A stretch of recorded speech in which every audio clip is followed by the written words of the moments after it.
Sajid Afrodis. Today I am going to tell story. The story name is Value of Zero. One day a great teacher called a meeting of all numbers. All numbers came for meeting except zero. And teacher asked for all numbers, where is zero? All numbers searched for zero, but they could not find him. After some time, all numbers find the zero. Zero hiding behind the tree. And teacher asked for zero, why you are hiding behind the tree? Zero started crying.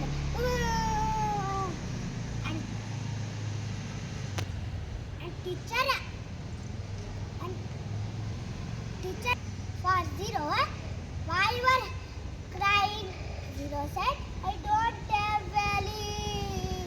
And teacher said, one come stand before the zero. And teacher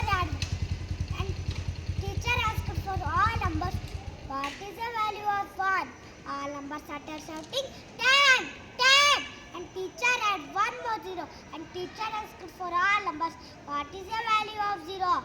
All numbers started shouting, 100, 100. And teacher had one more zero. And teacher asked for all numbers, what is the value of zero? All numbers started shouting, 1000, 1000. Now zero become a hero. Moral of the story, every person in the world is important and valuable. Thank you.